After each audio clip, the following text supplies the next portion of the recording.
But अगर मान लो ऐसी कोई बात बोल के निकल गया जो मुझे समझाना था, जो आपका अटेंशन स्क्रीन पे होना चाहिए था, वो अटेंशन नहीं हुआ, तो कि सर लिखने और समझने में से किस पे ज्यादा ध्यान दे, तो समझने पर।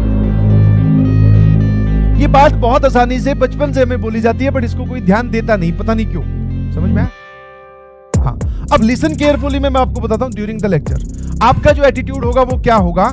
आप होगा सर सामने देख रहे होंगे, फटाफट सर ने जो लिखा वो मैं भी लिख लेता हूं अपनी कॉपी में। समझ में आया? ड्यूरिंग द लेक्चर आपका ये होगा, लिख लेता हूं, बाद में ना लिखना पड़े।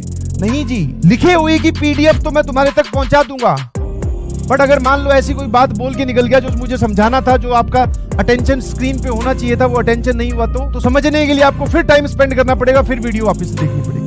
तो सबसे पहली चीज है कि सर लिखने और समझने में से किस पे ज्यादा ध्यान दे, तो समझने पर। सर लिखने वाला काम नोट्स कैसे बनाएं, ये आपका जो है एरर या फिर ये वाला जो डाउट है, ये पूरे सेशन चलता रहेगा। सर नोट्स कैसे बनाएं, आप जरा देखना, आपने एक सवाल लिखवाया जिसकी स्टेटमेंट थी 4 लाइन की, उसके ऑप्शंस थे सर बड़े बड़े। मान लो इंटीग्रेशन की बात करता हूं, ये एक सवाल दिया और उसके ऑप्शन थे बड़े बड़े।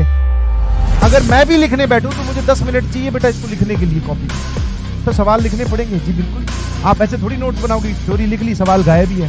सवाल ढूंढने के लिए सर हम फिर क्लिक करके पीडीएफ तक जा रहे हैं। इतना प्रोसेस को डिफिकल्ट मत कीजिएगा, ये आपके हाथ में है, तो आपको ये लिखना तो पड़ेगा। सर ड्यूरिंग द लेक्चर लिख सकते हैं भाई साहब, ड्यूरिंग द लेक्चर लिखना, समझना, इसका सॉल्यूशन भी नोट करना, उस लेवल का सर हिट करना दिमाग, इतना पॉसिबल नहीं है।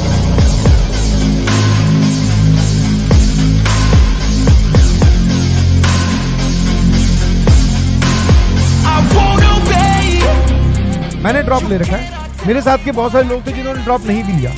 पैरेलल है, कोई ऐसा सवाल, कोई ऐसी चिंता जो उसको है और मुझे नहीं है, या मुझे है उसको नहीं है।